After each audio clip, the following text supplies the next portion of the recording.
Hi, I'm Juber, and welcome back to Fort Orange. Today, we're actually going to travel far away from the fort, so let's hit super speed, and we already need to stop and eat. That's okay, let's just pack this stuff back up, nom on some golden carrots, and then we're off again. And now we're here, but I guess some backstory on where here is would be useful. 6 months ago, I started my most ambitious project ever, a castle in the sky, a sky castle, if you will.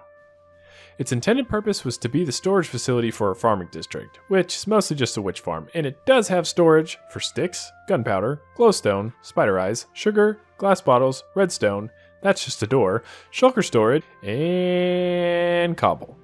It's obviously unfinished, which has been bugging me, but that ends today. Today I will tear down the walls of procrastination and replace them with stone brick walls, I guess. I actually completely designed these castle walls in a creative world back when I started this project. My only real excuse for not finishing it is that I got really inspired to work on Fort Orange again, and I got super burned out after working on the interior. The ceilings took forever. These ceilings, I really like them though. It's kind of weird to work on this because even though I designed it, I don't really remember everything, so it kind of feels like someone else came up with it. Anyways, it took me like 8 hours to build the walls, and that's not even the biggest part of this project. But I need a break from the castle, so I'm gonna head back to Fort Orange and grab some supplies. And you know the best way to do that is in a resource montage. Go!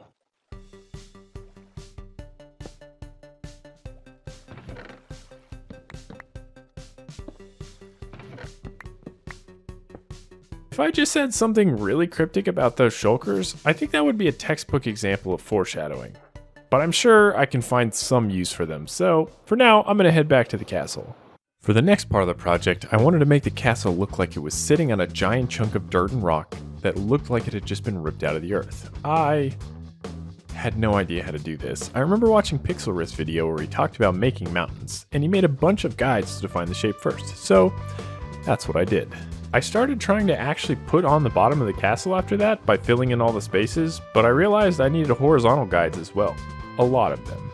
I ended up with this skeleton frame that I now need to fill, which is going to be interesting because I don't know what I'm doing, and probably take a long time if I want to achieve the organic look I'm going for. It did take a long time. It took at least a dozen hours just to fill all this in, but it's done now, and I think it looks pretty good. And yet, we still have major renovations that need to happen to the castle, but I, yet again, need a break from the castle. So back to Fort Orange we go to use our mysterious shulkers. To build a tree representative of Fort Orange, an orange tree, but not fruit bearing, and then a second tree made of lapis, as we get to some of our more precious resources. And a third tree composed of redstone, in this triple tree time lapse. For the next phase of the sky castle, I was going to need some grass blocks, so I defiled a small area in an unused corner of my world. Don't worry, I came back and cut the trees down. I'm not a monster. I used the grass blocks to transform this into this, which, with a little bit of detailing and a lot of water, and some more detailing, could turn into a swamp that even Shrek would envy. If Shrek could fly. Can he? I don't know how far I've delved into the Shrek verse.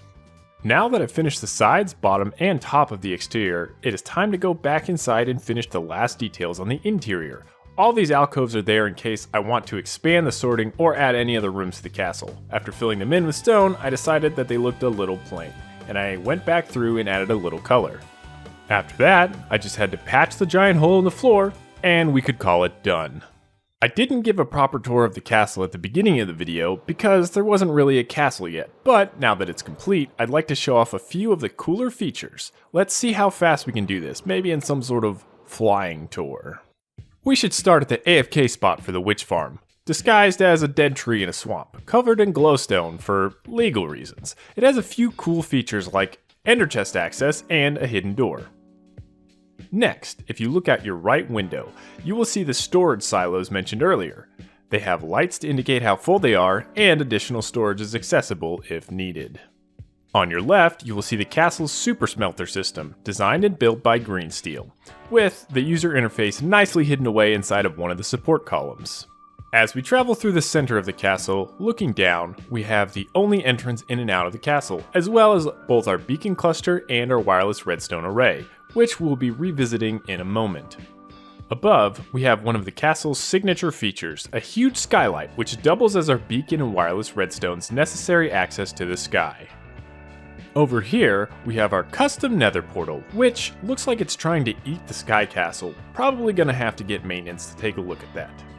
Circling back around, we have our shulker storage room with a custom piston door and shulker dispenser technology. And this is a maintenance door for access to all of the redstone workings of our storage silos. And speaking of redstone, I mentioned a moment ago that the Sky Castle utilizes wireless redstone, so let's look at that for a minute. Utilizing daylight detectors, we are able to detect when a block is placed above to turn our farms on and off. I'm not going to get into specifics, but RayzWorks made a video on this, and that's where I learned this black magic. After the farms are turned on, and something has gone terribly wrong with the cobble generator, but I'm just going to ignore that for now, whatever is being farmed is simply transported to here using water streams, up a bubble vader, and then sent to the proper storage silo.